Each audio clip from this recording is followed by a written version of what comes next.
Waalaikumsalam. Mohon maaf saya nggak bisa share screen dan on cam ya. Ternyata masih belum selesai rapatnya. Tapi karena saya juga harus ngisi kelas, jadi kita coba atur waktunya semaksimal mungkin.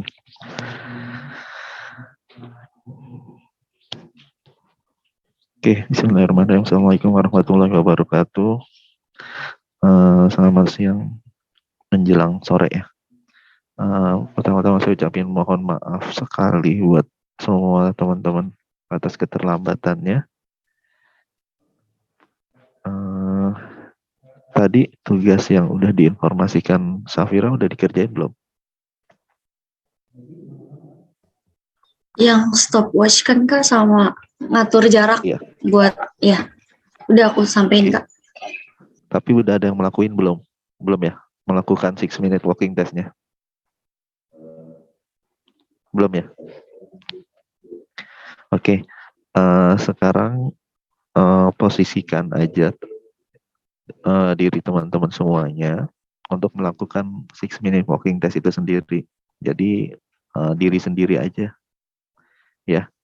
Jadi siapin stopwatch, kita targetkan 6 menit ya. 6 menit, terus nanti kalian jalan tapi nggak lari ya.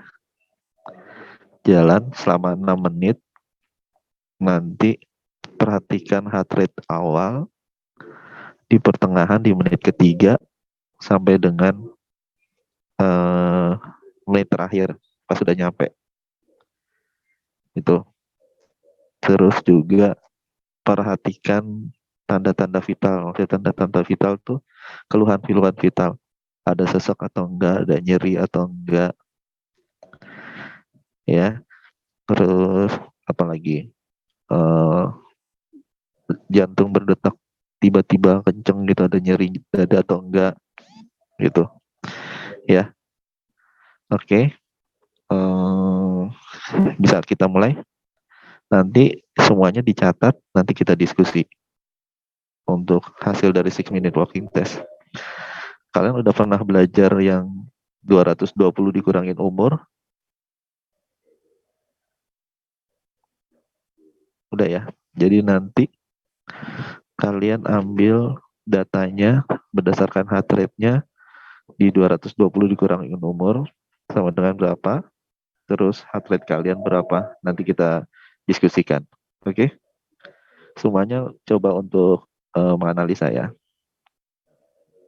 Gitu. Jadi jalan bukan lari ya. Oke? Silakan dimulai dari sekarang, nanti jam 14.18 saya kita diskusikan. Ya, silakan dicoba dulu. Ada yang ditanya nggak sebelum praktek? Berarti kita sekarang cek heart rate kita dulu Kak. Ya, sebelum jalan cek heart rate-nya dulu. Bisa kan ngecek heart rate?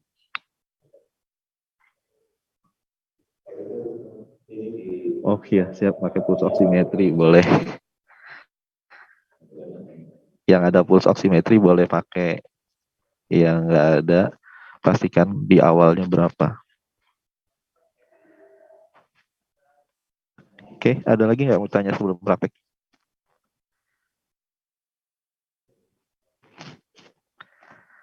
Oke, silakan dimulai dari sekarang.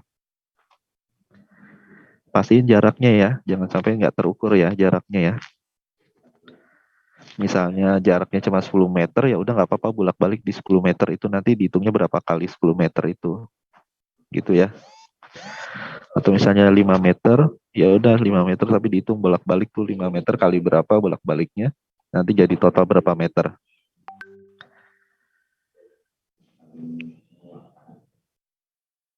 Oke, ada lagi?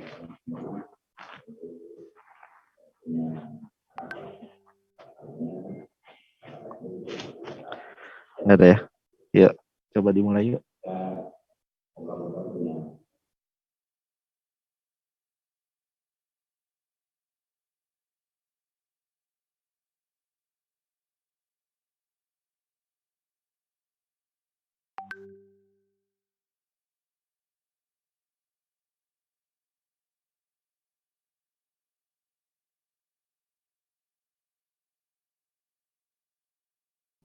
Ayo, yang belum jalan, ayo jalan mana nih? Jalan ya, bukan lari.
Buat yang udah selesai nanti masukin, jangan berhenti tetap ya, belum selesai. Kalau yang udah selesai, boleh masuk di chat room. Buat jaraknya dapat berapa meter.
Bagi yang udah selesai jalannya, langsung diketik di chat room jarak yang ditempuh dapat berapa meter.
Mana nih yang udah selesai?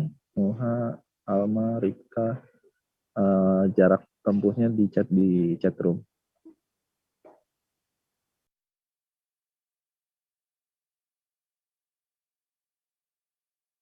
Berapa meternya di chat. Kak, mau nanya, buat jaraknya itu kita udah hitung bolak-balik setelah total semuanya atau jarak itunya aja, jalannya aja? Pokoknya dalam 6 menit kamu dapat berapa meter, intinya di situ.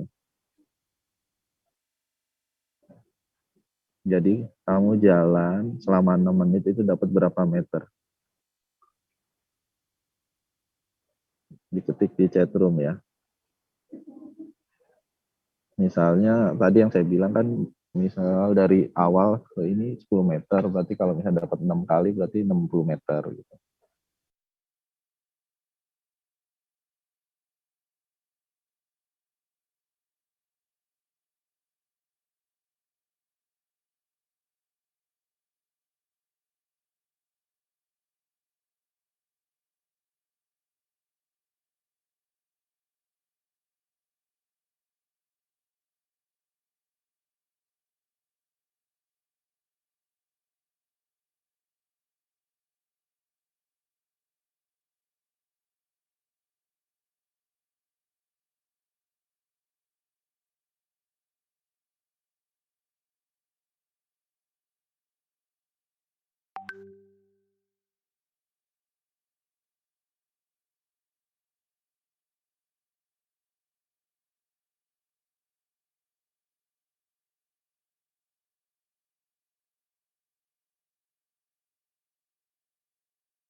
Mana nih? Cek. Yang sudah selesai jalan, tulis jarak kalian di chat room. Oke, Rofiko, makasih. Ayo, siapa lagi?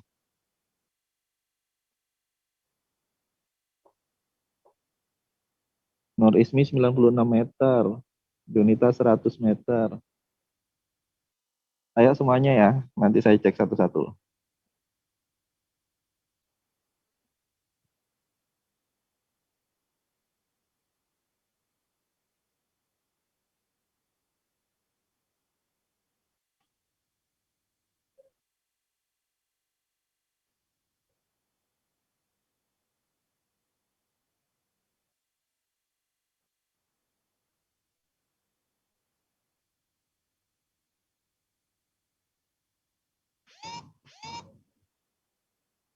Oke, terus.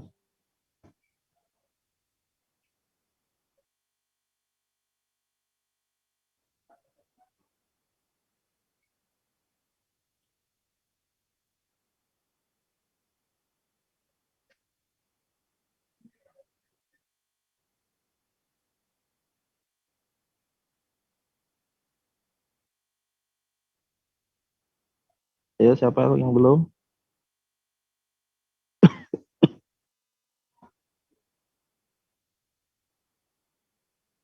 Ada yang 400 meter nggak?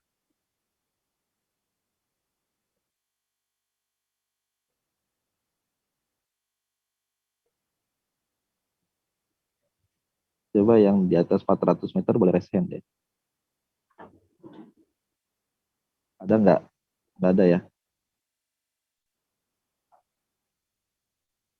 Yang di bawah 100, coba deh.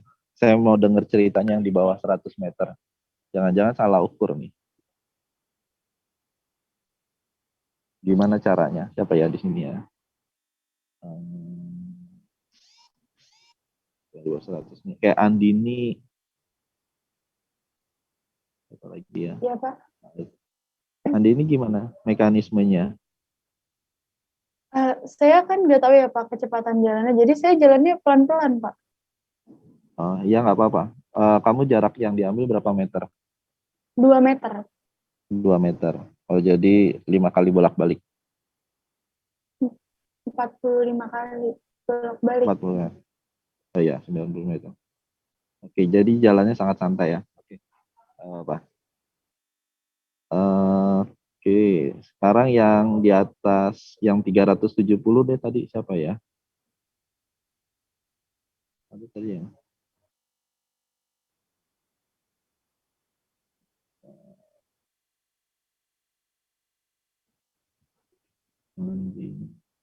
Ya ada 378. Alivia Azahra. Kamu lari ya? Iya, Pak. Lari apa jalan cepet? Enggak, Pak, jalan. Jalan. Ya jalan aja. Oh, jalan aja. Oke. Oke, sekarang yang jarak udah chat semuanya. Oke. Sekarang saya minta masukin ke dalam chat room heart rate awal. Yang selisih heart rate awal sama heart rate akhirnya sekitar 10 atau 20. Atau dibikin heart rate awal berapa, strip heart rate akhir. Di chat ke saya, di chat ke room.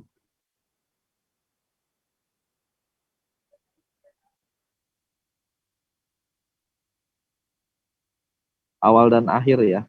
Ya boleh tuh, mau awal, pertengahan, dan akhir.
Dian Huriah. Oh, Dian. Ada keluhan nggak? Kok selisihnya luar biasa?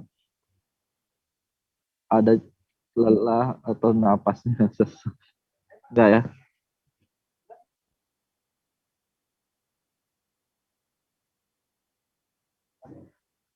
Oh gitu.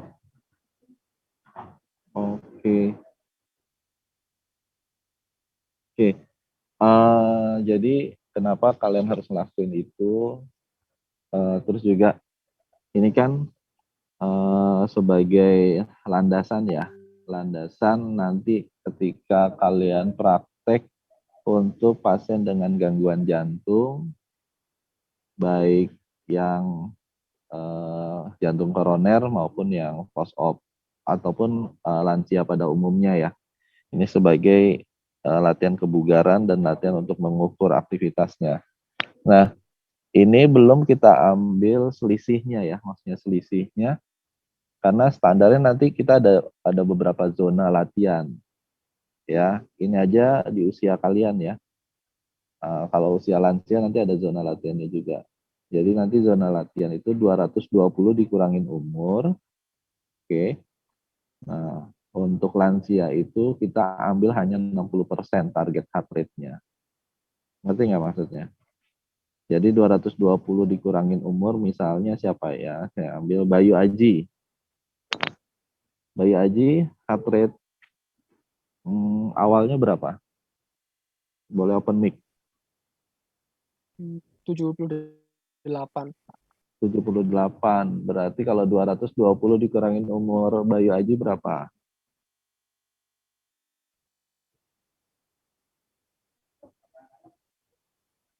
199. 100 berapa? 99. 199. Ya, kalau misalnya Bayu Aji mau olahraga ya, atau kita mau ngelatih pasien, taruhlah ya, misalnya Bayu Aji usianya kita bikin lansia dulu ya, di atas 50, 55 misalnya. Berarti 220 dikurangin 55, ya kan? Berapa tuh? 220 dikurang 55, 160 sekian. 65. Ya, 165. Nah, target heart rate yang harus dicapai untuk zona latihan lansia itu adalah 60%. 60 sampai 80%.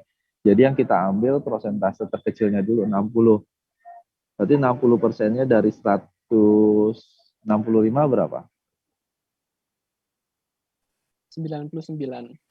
99. Sehingga ketika kita melatih pasien, ya, itu diambil dari titik itu. 220, 99. Jadi dari 75, tadi awalnya berapa? 75 kan? 75, terus kamu tes 6-minute walking 78. test, 78. Kamu lakukan 6-minute walking test, ya, itu nggak boleh melebihi zona tadi, yang 60% dari 220 dikurang umur. Seperti itu. Jadi perhitungannya itu. Jadi ketika melebihi harus istirahat dulu. Gitu. Dan kenapa 60%? 60% itu diambil untuk pasien lansia dengan gangguan jantung. Gitu. Ini juga sebenarnya bisa dipakai buat kalian-kalian yang suka olahraga, seperti jogging, atau apapun lah jenis olahraga yang mengejar heart rate. Jadi tinggal diambil aja prosentasenya, mau diambil 60%-nya kah atau 80%-nya. Jadi yang namanya olahraga itu fit, dia terukur. Gitu. Ya. Jadi buat lansia pun sama. Jadi kalau buat lansia kita ambilnya 60%-nya aja. Kalau pasien remaja kayak kalian-kalian ini 80%-nya masih oke. Oke. Dari 6 menit walking test itu ada yang mengalami sakit lutut nggak? Atau ada yang mau ditanyakan nggak? Dan untuk pasien lansia itu dalam melakukan itu dia harus santai ya, nggak usah buru-buru, bebas nyeri, bebas keluhan. Jadi besoknya kita tes lagi dengan hal yang sama, kita bisa mengevaluasi. Oh jaraknya lebih jauh, oh dengan segini tidak ada keluhan, seperti itu. Oke. Sabrina Ekal, berapa tadi heart rate-nya terakhir? Ini malah ada yang turun ya. Bentar Pak, saya lupa. Oh, kenapa? 106.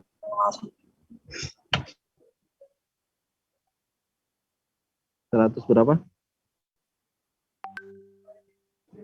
6. 106. Oke. Ini yang heart rate-nya malah turun lagi lemes ya. Jadi heart rate awalnya tinggi, maksudnya di atas 90, habis jalan 6 menit malah turun jadi 80 atau 70. Biasanya itu lagi lemes.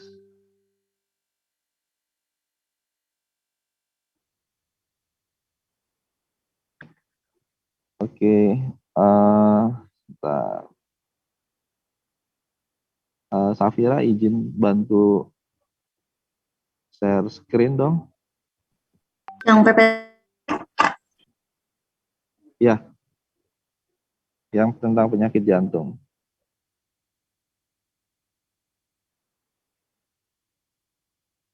Oke, ya langsung aja tuh. Ya, jadi karena materi hari ini juga kita banyak membahas tentang jantung. Jadi kita harus ketahui penyakit jantung itu tadi juga kalian sudah banyak beberapa baca ya. Jadi ada jantung koroner. Tahu kan kenapa dia disebut jantung koroner? Ya, karena yang terkena itu di pembuluh darahnya. Nah, pembuluh darahnya itu bisa disebabkan oleh plak di dinding arterinya atau pengerasan arteri. Nah, faktor risiko terjadi gangguan koroner itu usia, jenis kelamin, itu udah biasa nih. Kolesterol, merokok, diabetes, nah itu jadi catatan. Jadi kenapa sih terjadinya plak itu sendiri? Karena plak itu terjadi karena produksi yang terjadi dalam tubuh kita. Dia automatically gitu ya. Misalnya diabetes itu bisa jadi darahnya yang bermasalah, kekentalannya atau apapun. Terus juga jika didiamkan, itu akan risiko terjadi serangan jantung. Jadi infark miokard. Dan tanda-tandanya sudah jelas lah kayak nyeri dada, sesak nafas, lemas. dan pingsan. Oke, lanjut. Ini ada gambar posisi jantungnya, ya. Nah, ini posisi jantungnya, kita lihat tuh terjadi penebalan di koronarinya. Kalian udah pernah lihat jantung belum? Udah kan? Di anatomi kan ya. Ini beberapa foto-foto. Next lagi. Turun lagi. Nah, ini terjadinya penebalan pembuluh darah kita melekat ke jantungnya. Oke, dan biasanya itu terjadi di arteri utamanya. Oke, lanjut lagi. Nah, ini mungkin kalian udah sering lah lihat video ya, kenapa terjadinya koronari itu kan. Jadi dari plak-plaknya itu nyangkut di dalam pembuluh darah ya. Pernah dengar namanya aterosklerosis? Ada yang tahu artinya aterosklerosis? Coba siapa ya?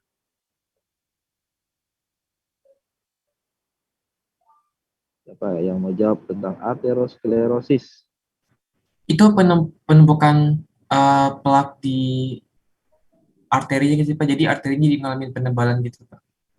Jadi nyumbat. Ya, betul. Jadi plak-plaknya itu sendiri yang berkumpul jadi satu, nyangkut di pembuluh darah. Sehingga sangat berisiko untuk terjadinya penumpukan sehingga menutupi pembuluh darah. Nah, kalau numpuknya masih sekitar 10, 20%, 30% masih oke, masih bisa berjalan itu pembuluh darah.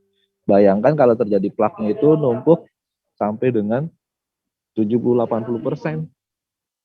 Itu sangat berisiko sekali gitu. Nah, plak-plaknya itu sendiri ketika dia lewat atau melintas lari ke otak, nah itu akan muncul penyakit yang lain namanya sumbatan di otak. Oke, itu lanjut. Nah, ini gambaran pembuluh darah kita, pembuluh darah jantung. Ini lagi bersih-bersihnya, bagus banget ya. Ini lagi nggak ada plak-plaknya. Kalau ada, itu luar biasa. Macetnya jalan. Next. Nah, ini mulai terjadinya plak-plak yang menumpuk, ya. Karena nanti untuk mengetahui sumbatannya itu ada berapa persen dan berapa persennya itu perlu namanya alat pemeriksaan namanya ekokardiografi, bukan EKG ya. Eko. Jadi kayak kateterisasi untuk melihat seberapa besar sumbatan yang terjadi di pembuluh darahnya. Gitu. Oke, lanjut. Nanti jumlahnya itu akan terlihat atau sumbatannya karena ada sumbatan yang di mana gitu, itu bisa dicek. Ya. Itu ya. Terus lanjut next step. Nah, itu bayangin kalau pembuluh darahnya menebal terus nyangkut plaknya, nah terjadi sumbatan kan. Nanti terjadi heart attack, terjadi ini yang disebut jantung koroner. Oke, kenapa kalau orang jantung koroner selalu sakit kepalanya? Ya kan, sering pegang lehernya atau habis makan enak-enak, aduh kepalanya pusing nih gitu kan. Nah, itu bisa jadi karena emang sisa-sisa makanan atau produksi makanan yang tidak terabsorpsi dalam tubuh menjadi endapan. Itulah yang menyebabkan terjadinya koroner. Makanya kadang selalu koroner itu dikaitkan dengan aktivitas fisik, bagaimana tubuh itu melakukan aktivitas. Karena di dalam aktivitas itu terjadi suatu pembakaran. Nah, pembakarannya itulah akhirnya membantu mengurangi sumbatan pada pembuluh darah. Oke, lanjut.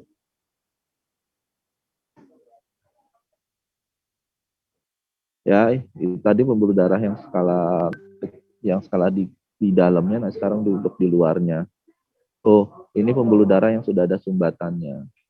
Malah terjadinya blok Bayangkan kalau terjadi blocking di koronarinya, gimana itu darah bisa mengalir, sedangkan itu sumber utama proses perjalanannya. Oke, next step.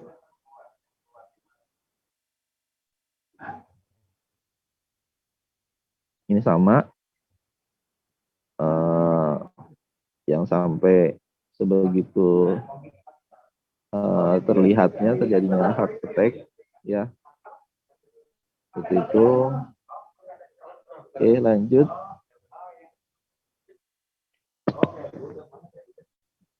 Oke, lalu apa yang bisa dilakukan ketika terjadinya koronari, terjadinya jantung koroner? Ini perlu dilakukan operasi CABG, coronary artery bypass graft. Sering saya menggambarkan atau menganalogikan CABG itu kayak terjadinya kemacetan, dibikin jalan alternatif. Jadi kalau misalnya kita ada pasien dengan gangguan post-op CABG, nanti di slide terakhir saya akan memberikan informasi cara penata laksanaan pasien dengan post-op CABG. Jadi orang post-op CABG ini, saya kemarin lagi nyari videonya ternyata nggak ketemu. Dulu saya pernah ikut dalam tim di rumah sakit untuk menangani post-op CABG. Jadi orang yang di post-op CABG itu dibuka jantungnya, dibuka dadanya, terus jantungnya diganti, pembuluh darah yang mampet itu diambil dari pembuluh darah yang di mana? Yang di betis. Jadi kalau kamu melihat ada pasien lansia dengan betisnya ada luka sayatan, itu bisa dipastikan dia telah operasi CABG. Dan kalau dilihat dadanya, pasti dadanya sudah pernah dibuka atau disayat. Itu. Nah, kalau udah seperti itu, bagaimana latihannya? Atau kalau misalnya pasien koroner, ini yang paling penting. Frekuensinya 3 kali seminggu, intensitasnya 60 sampai dengan 70% denyut nadi maksimum. Ya. Denyut nadi maksimum apa tadi ya? Kita sudah bahas kan ya. Denyut nadi maksimum. Terus juga waktunya berapa lama? 30 menit. Tipe olahraganya apa? Aerobik. Ada nggak yang tahu bedanya aerobik sama anaerob? Yuk, bedanya olahraga aerobik dan anaerobik. Kalau aerobik itu biasanya olahraga yang biasanya butuh endurance, jadi kayak yang butuh tahan lama gitu Pak. Kalau misalnya anaerobik itu biasanya lebih kayak ke gerakan yang contohnya kayak misalnya apa sih Pak yang gerakannya itu butuh power sama cepat gitu loh. Cuma kalau misalnya aerobik itu lebih ke daya tahan, olahraga yang butuh daya tahan. Ayo, siapa yang lain? Ayo, selain Alif, siapa? Ayo, yang bisa menjelaskan tentang perbedaan aerobik dan anaerob.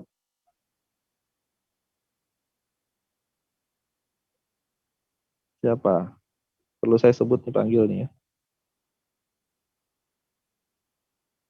Apa ya? Nah, saya mau bantu jawab. Boleh, yuk silakan Lutfia. Jadi kalau latihan aerobik itu kayak jenis latihan yang ningkatin detak jantung sama laju pernafasannya itu dengan waktu yang relatif lama gitu, Pak. Tapi kalau misalnya anaerobik itu melibatkan latihan yang intens dalam waktunya yang singkat. Itu kira-kira. Oke, boleh. Apalagi ada lagi masih kurang tajam.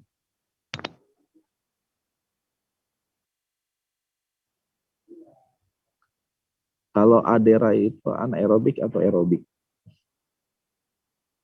Yang dilakukan aderai.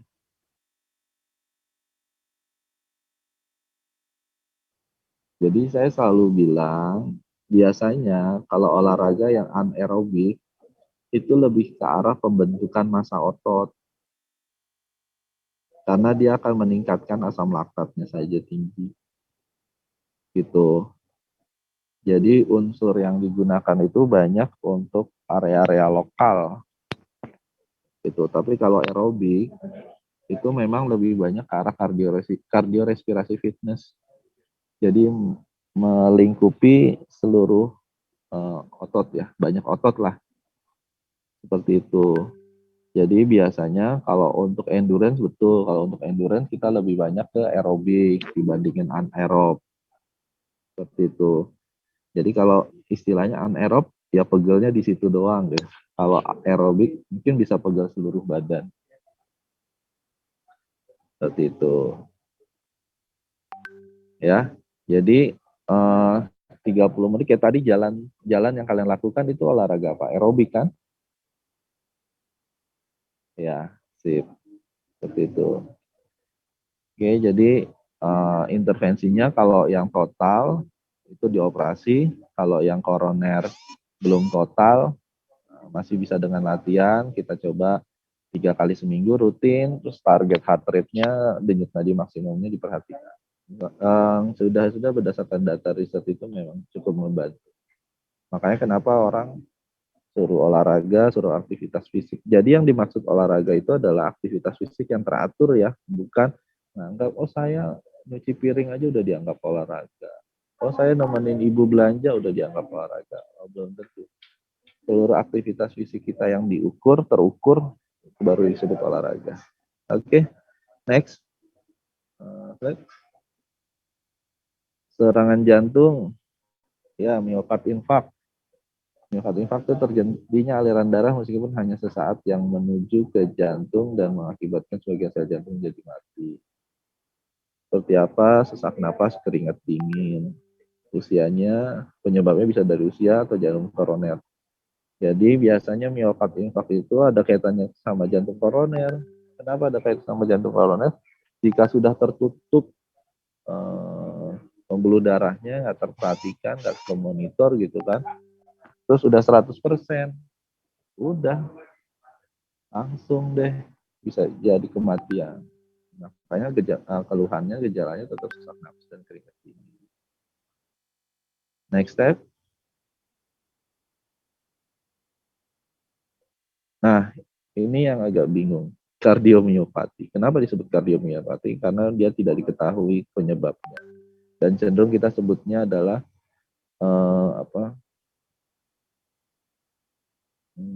kongenital. Ya. Muscle hipermetropi jantung itu adanya gangguan fungsi lemah atau dapat sebagai akibat hipertensi atau obstruksi atau genetik. Kontraksi miokard makin lemah sehingga makin meningkatkan obstruksi terhadap keluarnya darah dari jantung. Nah, biasanya ini yang disebut kadang penyakit jantung bawaan.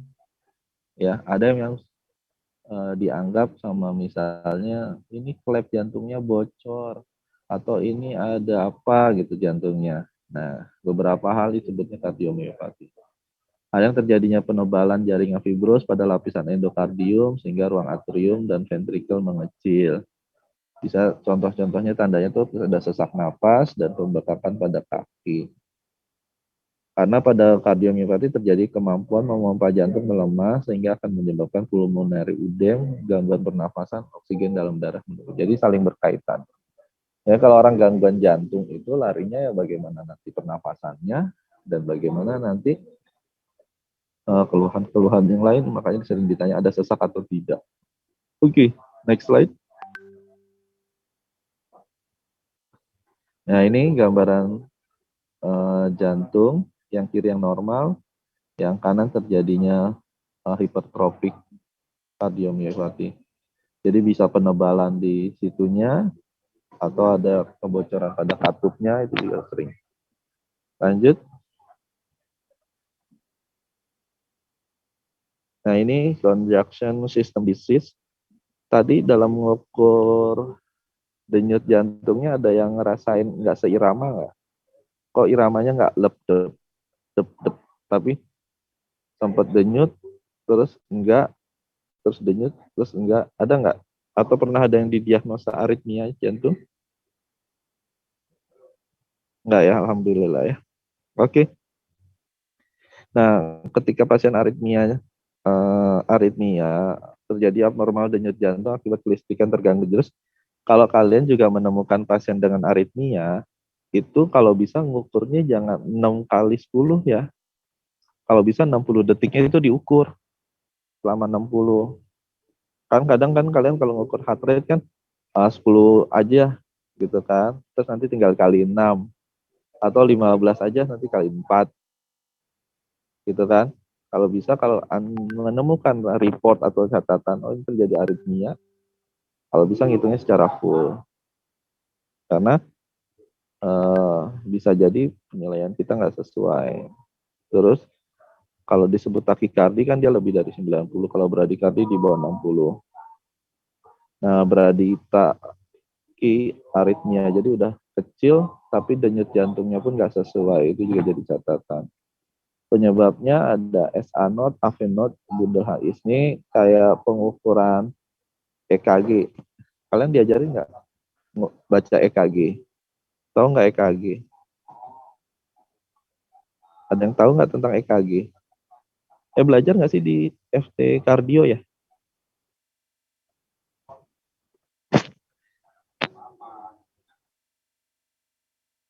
Yuhu. Belajar tentang EKG nggak? Belajar Kak waktu itu. Belajar ya. PQRST itu kan? Iya, iya. Gimana iramanya. Jadi kalau di sinetron kadang tiba-tiba datar itu sebenarnya bukan meninggal ya. Itu kita kadang suka kebawa sama sinetron-sinetron. Atau di TV kadang tiba-tiba gitu. Padahal setelah itu masih ada detaknya. Atau penggunaan oksigen itu juga kadang kalau lihat di TV itu suka lucu sendiri. Oke, next slide. Nah, gejalanya angina pectoris, sesak nafas, hilang kesadaran. Biasanya disebabkan oleh gangguan sirkulasi koroner, kardiomiopati, gangguan elektrolit, atau hipertiroid. Ini beberapa etiologi yang menyebabkan terjadinya aritmia ya. Oke, next slide. Nah, ini juga sering kan ya, pasien lansia kita tuh menggunakan alat pacu jantung atau pacemaker. Ya, jadi biasanya kalau ada pasien aritmia itu untuk bantu kontrolnya bisa menggunakan pacemaker atau lemah jantung juga bisa dibantu dengan pacemaker. Ya, kalau pacemaker ketika pasien pakai pacemaker kontraindikasinya apa modalitasnya? Hitting, Pak. Apa? Heating. Iya. Ya. Terus apa lagi? Electrical gitu Pak.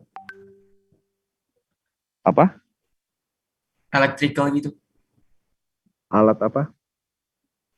Kayak IS, TENS gitu-gitu Pak. Yang sinyal listrik.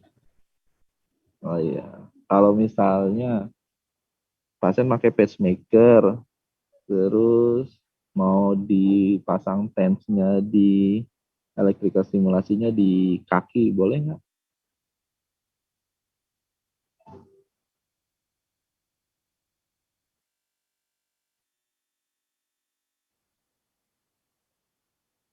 Boleh nggak? Ayo, yang bisa jawab.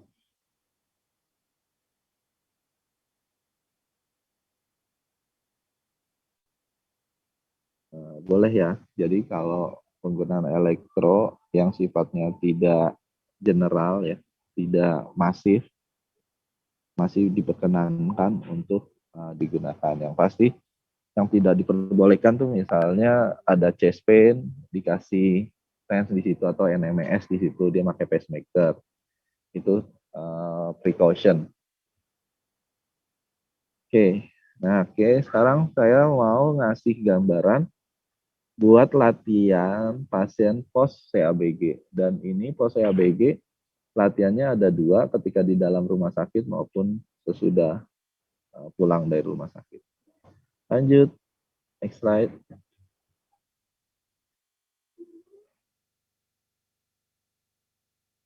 Nah, ini ada beberapa fase Yang terpenting sebenarnya kalau untuk pasien post CABG itu adalah pre-op-nya. Saya lupa lagi masukin pre-op. Jadi kalau kita masuk dalam tim di rumah sakit untuk pasien CABG, biasanya kita ngajarin pre-op.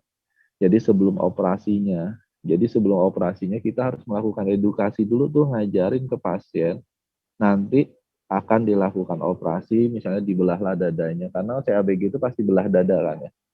Dadanya dibelah, dibuka rongga dadanya, terus jantungnya diambil, terus jantungnya setelah diambil baru dipasangin pembuluh darah barunya.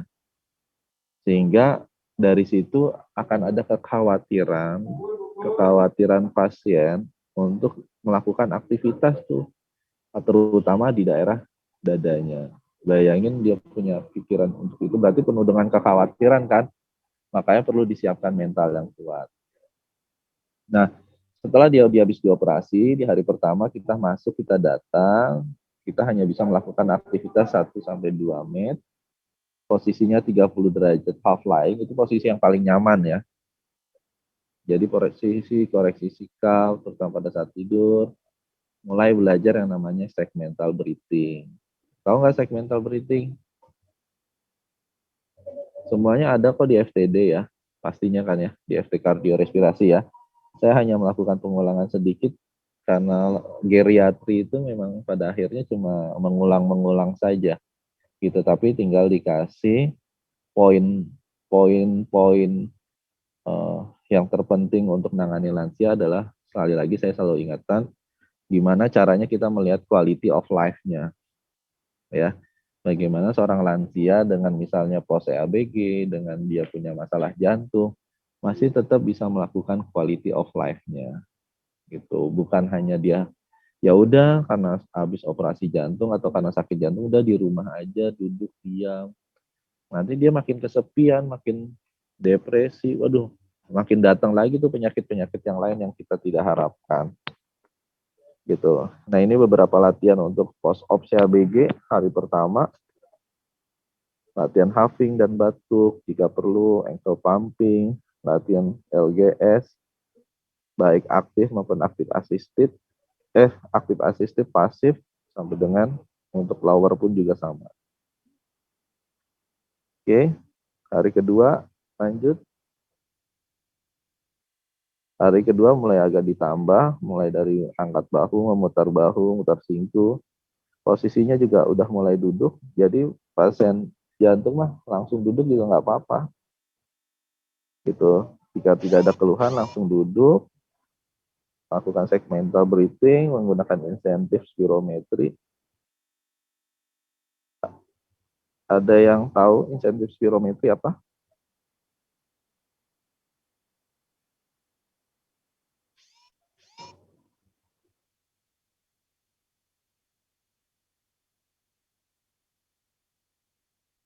Ada yang tahu incentive spirometry? Kemarin pas FTD dikasih tahu nggak gambarnya?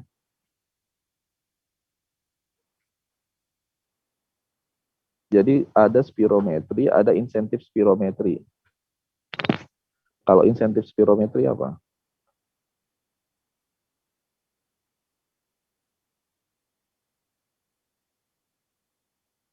Kalau spirometri itu kayak genos, tahu genos nggak? Kalau genos kan ditiup ya. Kalau insentif spirometri itu ditarik.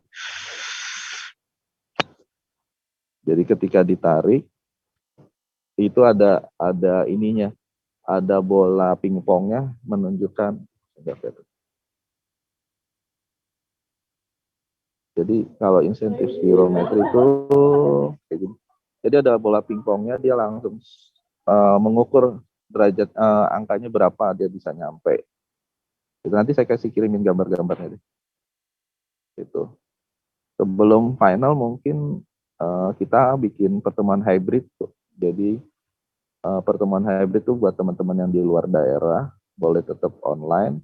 Nanti untuk teman-teman yang di Jakarta kita cari titik kumpul untuk berdiskusi persiapan finalnya, mungkin gitu kali ya. Terutama masalah simulasi praktek biar sama-sama memuaskan. Oke, jadi itu insentif spirometri. Lanjut lagi. Terus angkat bahu, memutar bahu ini kayak latihan chest mobility. Ya, itu udah bisa. Terus bengkokkan badan ke samping, side bending, memutar badan juga udah mulai. Latihan jalan, ya. Latihan jalan di ruangan. Terus sekitar 50 sampai 100 meter udah boleh dicoba. Tapi tetap dengan pengawalan ya. Tetap ditanya ada keluhan atau enggak, ada nyeri atau enggak. Biasanya yang terjadi kekhawatiran, takut karena sakit di dadanya atau takut sesek karena dia punya riwayat yang panjang terhadap itu. Oke, hari selanjutnya hari ketiga. Hari ketiga tetap sama. Hari ketiga tetap sama latihannya mungkin tapi jarak waktunya udah mulai ditambah. Tuh. Jadi waktunya aja yang ditambah, yang tadinya cuma jalan sekarang udah 5 sampai 10 menit untuk jalan. Oke. Hari selanjutnya. Hari keempat sama chest mobility. Terus latihan berjalannya ditambah jaraknya. Oke, hari kelima lanjut. Hari kelima sudah persiapan pulang. Jadi latihan jalan ditingkatkan jarak tempuhnya. Terus uji jalan 6 menit yang tadi kita lakukan. Sama mempersiapkan nanti di rumah. Jadi apa-apa yang nggak boleh, misalnya naik turun tangga dihindari. Mengangkat barang berat dihindari, ya kayak gitu-gitu. Oke, sekarang lanjut ke latihan di rumah. Fase 2, fase yang pulang dari rumah sakit. Jadi aktivitasnya mulai 4 sampai 6 match. Kemarin diajarin ngitung match nggak ya? Saya menganggap kalian udah bisa loh. Ngitung match. Di FTD dapat nggak? Atau ditugasin aja? Sebutkan latihan-latihan 4 sampai 6 match itu kayak apa? Kayaknya ada deh waktu itu tabelnya. Atau nggak usah lah. Kalian udah dikasih tugas yang translate buku belum, Safira? Sudah, Kak. Udah dimulai kan? Udah dibagi-bagi, Kak. Itunya. Udah. Kapan terakhir dikumpulinnya? Juni. Oh, Juni ya? Sehabis final ya? Sepertinya, Kak. Oke. Sip. Oke ya. Oke, ini lakukan tes uji jalan 6 menit. Terus latihan aerobik 3 sampai 4 kali seminggu selama 4 sampai 8 minggu. 4 sampai 8 minggu. Target latihan pas mampu jalan 3.000 meter per 30 menit. Jadi akhir fase 2-nya nanti melakukan treadmill test. Jadi untuk dites masih nyeri atau enggak, jadi ada keluhan atau enggak. Karena setelah itu baru kita masuk ke fase 3 untuk meningkatkan endurance atau menjadi seperti sedia kala. Oke, fase 3 sudah, fase 4 habis. Enggak ada. Habis. Oke, kita diskusi. Ada yang mau ditanyain terhadap jantung?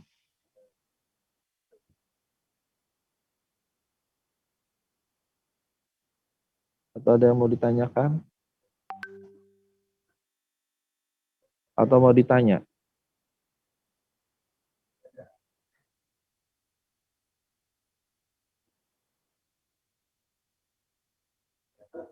Atau udah lapar?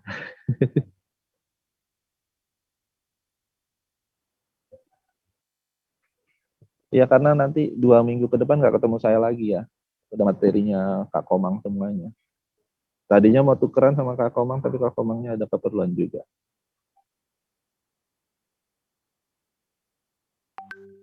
Oke, ada pertanyaan nggak untuk pasien jantung dan pos ABG? Atau ada keluarganya punya masalah jantung?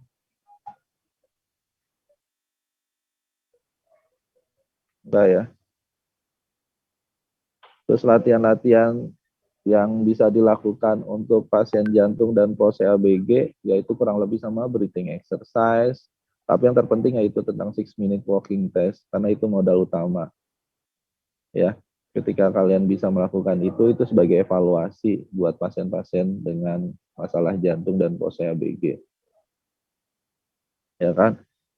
Karena kita juga nggak bisa melakukan apa-apa ketika memang misalnya pasien jantung itu nyeri dada. Bisa nggak fisioterapi? Oh enggak, kita nggak bisa ngapa-ngapain. Kita cuma bisa ngasih edukasi. Ketika lagi sesak, apa yang bisa kita lakukan? Ya suruh dia ke rumah sakit atau ke UGD. Gitu. Sesak, chest pain, itu udah keluhan-keluhan standar yang harus dilakukan ke rumah sakit. Terus paling kalau memang penambahan, kalian mencari latihan-latihan aerobik dan latihan-latihan anaerobik. Anaerob itu juga kalian harus punya referensi yang banyak. Jadi jangan sampai kalian latih aerobik pasien itu cuma jalan doang gitu kan. Atau static cycle atau berenang itu kan kategori latihan aerobik. Kalau latihan anaerob apa dumbbell, menggunakan beban, fleksi ekstensi, terus beban di kaki kayak gitu-gitu itu untuk anaerobik. Itu udah saya banyak informasikan. Seperti itu. Oke.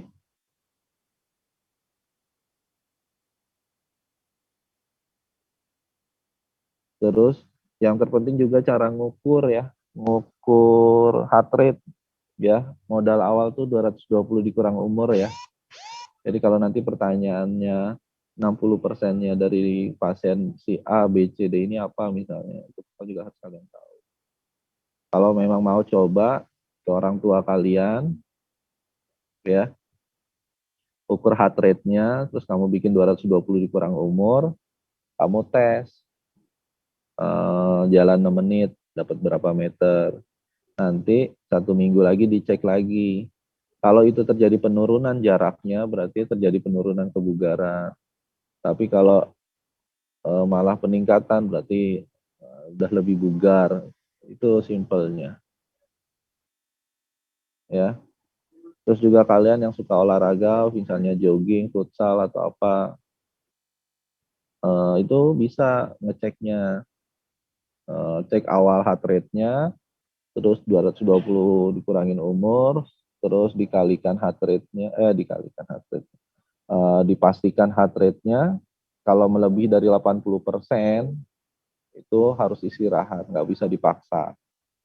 Gitu. Misalnya kayak tadi ya ceritanya Bayu Aji gitu kan, dia 165, terus dia coba walk out gitu. Kan lagi tren kan walk out kan, ternyata heart rate-nya melebihi 165, itu istirahat. Karena itu akan menyebabkan mual dan pusing.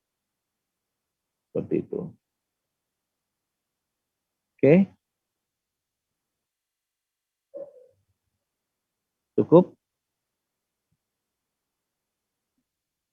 Gimana Safira? Iya Kak, cukup. Cukup. Teman-teman yang lain? Udah pada mau buka ya? Masih lama kan bukanya? Atau masak?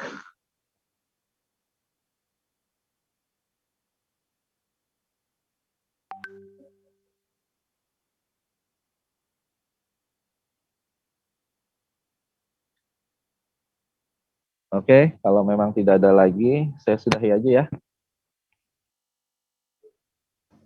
Nanti mungkin saya akan ke Safira banyak diskusi untuk memperbanyak pemahaman kalian terhadap pasien-pasien lansia. Karena saat ini pasien lansia itu susah untuk datang ke klinik karena khawatir, penuh dengan kekhawatiran. Terus juga situasinya belum memungkinkan. Ya mudah-mudahan setelah pandemi ini atau kalau kalian punya kasus atau kalian ingin berdiskusi tentang kondisi-kondisi tertentu juga saya persilakan, insya Allah waktu saya siap untuk berdiskusi terhadap materi-materi yang sebelumnya ataupun yang akan ke depannya. Oke? Mungkin itu saja dari saya. Mau di capture dulu nggak ya? Silahkan. Mau absen dulu. Semuanya nyalain kamera ya. Oke, slide pertama. Cinara. Ya udah. Oke ya. 1, 2. Raden, sebentar Raden, boleh nggak? Bentar. Apa?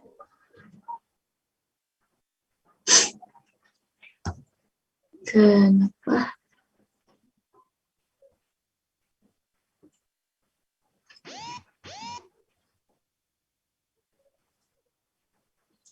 Bentar ya Kak. Sinyalnya ada yang hilang Kak. Bentar. Oh iya.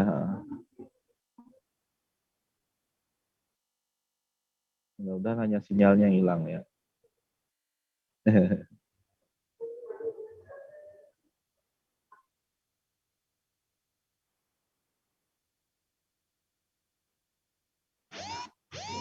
Oke, sekarang slide 1 ya.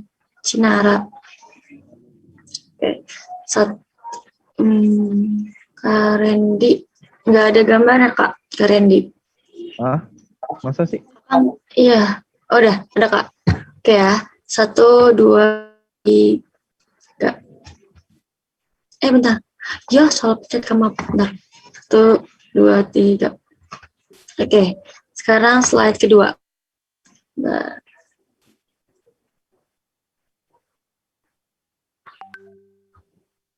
Oke, 1, 2, 3. Oke, Kak. Oke, Kak. Sudah, Kak. Oke, sudah ya. Benar nih, ada yang mau tanya enggak? Kalau enggak, mudah-mudahan pemotongan waktunya tidak membuat kalian juga makin bermalas-malas ya.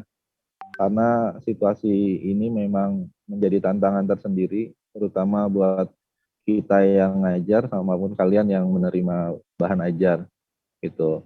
Kalau memang misalnya ada yang mau didiskusikan dalam bentuk offline maupun online, silakan saja, nggak harus di jam sesi khusus, langsung disampaikan saja biar kita nanti bisa mengikuti perkembangan atau yang terupdate. Mungkin itu. Saya secara pribadi juga mohon maaf kalau memang belum bisa memberikan sesuatu yang maksimal, terutama buat kalian semua. Gitu. Tapi saya berusaha untuk memperbaiki semuanya untuk bisa kita sama-sama menikmati prosesnya untuk bisa memberikan sesuatu yang bermanfaat buat kalian, karena sebaik-baiknya kita tuh bisa bermanfaat. Kalau saya pribadi suka sebaik-baiknya saya tuh bisa dimanfaatkan orang gitu, karena itu yang terpenting. Jangan sampai kita nggak ada manfaatnya buat orang lain. Mungkin itu. Semoga waktunya masih ada, bisa kalian pakai untuk yang bermanfaat. Mau mulai baca buku, untuk mau dibaca-baca buku lagi, atau cari literasi-literasi yang ada, silakan. Ataupun untuk menyelesaikan tugas-tugas di kelas-kelas yang lain juga silakan. Oke ya, terima kasih. Salam sehat untuk semuanya. Mudah-mudahan jauh lebih sehat dan lebih juga, dan kita sama-sama saling mendoakan supaya pandemi segera berakhir. Oke, selamat berpuasa. Mudah-mudahan berkah ibadahnya. Buat yang tidak berpuasa, selamat menikmati hari-harinya. Oke, lebih kurangnya saya mohon maaf. Assalamualaikum warahmatullahi wabarakatuh. Waalaikumsalam. Waalaikumsalam. Terima kasih, Kak. Nah.